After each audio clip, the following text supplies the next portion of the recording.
156 personnes décédées, des dizaines se battant encore afin de rester en vie, des messages qui ne resteront à jamais sans réponse. C'est la conséquence de ce mouvement de foule terrible qui s'est produit il y a à peine une semaine ici à Itaewon.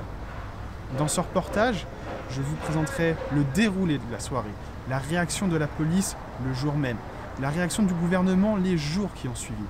Mais aussi, et grâce à l'interview de Paul Wertheimer, un expert américain dans la gestion de foule, nous verrons ce qui aurait pu et même aurait dû être mis en place de la part des autorités afin d'éviter un tel drame. My name is Paul Wertheimer. I'm head of crowd management strategy, a Los Angeles-based international crowd safety consulting service. And I've been involved in crowd safety since 1980.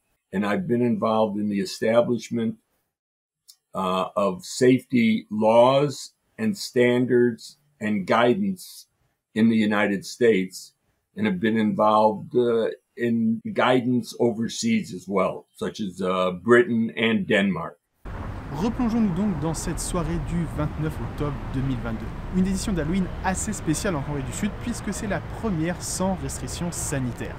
Contrairement à ce qui se dit parfois, il y a bien eu une édition 2021, mais avec des restrictions sanitaires. Par exemple, bars et restaurants se devaient de fermer à 22h. En conséquence, beaucoup de monde était attendu et beaucoup de personnes sont venues profiter de cette soirée à thème, de cette soirée déguisée ici à Itaewon. À l'heure du drame, déclaré officiellement à 22h15, c'est plus de 100 000 personnes qui étaient présentes ici à Itaewon. Mais vous ne connaissez peut-être pas Itaewon. Alors Itaewon, qu'est-ce que c'est? Itaewon, c'est le quartier réputé à Séoul pour la vie nocturne. Vous pouvez évidemment aller dans d'autres. On peut parler de Hongdae ou Gangnam, mais lorsqu'on parle de vie nocturne, on fait souvent référence à Itaewon. Je vous passerai l'histoire avec un grand H d'Itaewon, mais cette réputation se tient de l'histoire contemporaine, l'histoire récente, puisqu'en effet, après la guerre de Corée, de nombreux soldats américains étaient stationnés non loin d'ici. Des bars, des clubs et autres entreprises, services dédiés spécialement pour les militaires stationnés non loin d'ici ont ouvert. La culture donc cosmopolite, internationale et festive d'Itaewon est une conséquence directe de cela. Clubs et bars sont évidemment repartis sur tout le quartier, mais c'est dans cette rue derrière moi, l'International Street Food, qu'on y retrouve un grand nombre de restaurants, de clubs et de bars. À peu près 400 mètres de long et avec seulement 4 accès, dont 2 qui se situent au niveau des sorties de métro, mais qui sont des rues assez étroites. Ici déjà, la rue n'est pas très large. À son sommet, peut-être 7 à 10 mètres, et bien moins à d'autres sections. Déjà bondés lors des week-ends habituels, les lieux deviennent impraticables lors des soirées populaires telles qu'Halloween. Et afin de rendre le tout encore plus complexe, les ruelles d'accès entre la route principale, où se trouve notamment le métro, et cette rue parallèle sont très étroites. C'est dans la ruelle, derrière la sortie numéro 1 de la station de métro d'Itaewon, que le drame s'est produit. Ce soir-là, comme tous les autres week-ends, les jeunes, en quête d'une soirée, empruntent la ruelle de moins de 4 mètres de large, 3,2 mètres de large pour 40 mètres de long, afin d'être exactement précis. Vous en doutez bien, 100 000 personnes dans le coin, assez rapidement, dès le début de soirée, en effet, les rues se retrouvent encombrées, comme le témoignent ces photos et vidéos prises par des personnes présentes sur les lieux. À 22h15, pour une raison encore non identifiée, un mouvement de foule plus fort que le va-et-vient constant sur les lieux se transforme en drame national.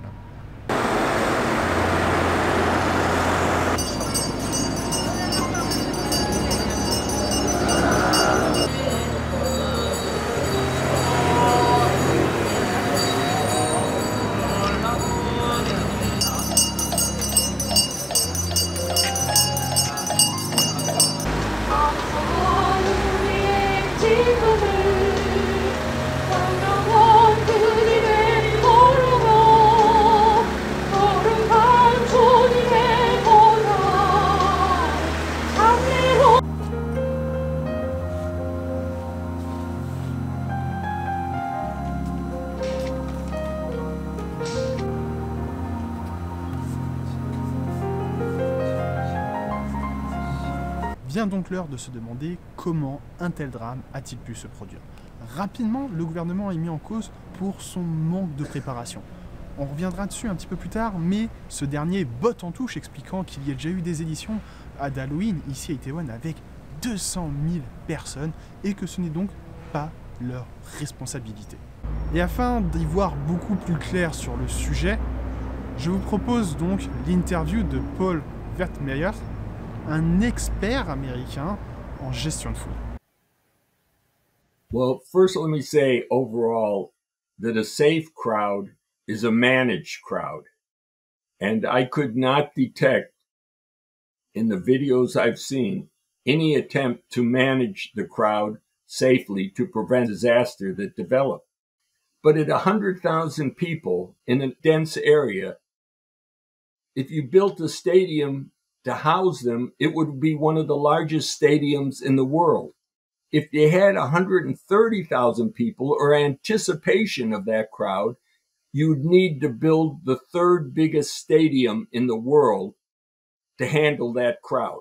So the point I'm making is a crowd that size, a crowd half that size, a crowd a quarter of that size needs to be managed to maintain safety. Halloween festivities at Itaewon would have reasonably in most cities started 6 months out, 4 months out to plan. There would have been communication with the business district. They were a vital part of that event. If it were me, I would have walked the streets and looked for the dangerous areas where densities in the past have developed or where very popular areas are. I would want to know all the activities that the businesses plan to do. They're going to have a rock band. They're going to give away free samples. Celebrities are going to show up because that is a pop culture location. It is a magnet, and that is important to understand in crowd management. It is a natural magnet. It's not some place located way out of the city that it's difficult to go to. It's an easy place to get to, and it's a positive, fun place to go. So I would want to know all those things. I would want to know the weather. I would look at the surface. I would look to find out where exit ways were. I noticed that the hotel that abutted that narrow passageway had a door about midway through. That door should have been opened up to help relieve the pressure and let people escape. And matter of fact, there would have been a command center where video cameras, after being set up on the streets by the police, would have watched the whole crowd so that if a problem developed, like on that narrow passageway, police could see it early on and react. Et il faut le dire, le gouvernement et la municipalité n'avaient prévu aucun dispositif de sécurité. Des policiers, un peu moins de 200, étaient présents au moment des faits sur Itaewon, mais ils étaient uniquement dédiés à la protection, la prévention, la réponse en cas de crime, agression sexuelle, vol, consommation de drogue. De même, très peu de policiers étaient présents afin de faire la circulation. Et si le gouvernement avait identifié un souci de circulation possible, alors pourquoi n'a-t-il pas anticipé et planifié des policiers afin de réguler le déplacement des personnes à pied? Cette question, Paul Wertheimer se la pose et indirectement la pose aux autorités coréennes. Was it the police were providing traffic safety?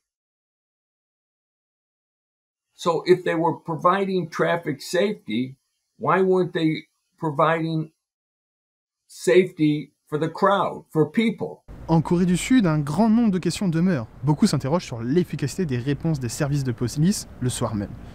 Rendu public par les autorités, il a été révélé que 11 appels ont été passés à la police ce soir-là. Au total, la police s'est déplacée 4 fois. L'appel le plus inquiétant, très probablement le premier, puisque ce dernier a eu lieu à 18h34, donc des heures avant le drame. Lors de cet appel, un citoyen déclare « Il semblerait que les gens vont être écrasés à mort parce qu'il y a tellement de personnes qui montent et il n'y a plus de place pour ceux qui descendent. J'ai à peine réussi à m'échapper de là. Il y a beaucoup trop de monde.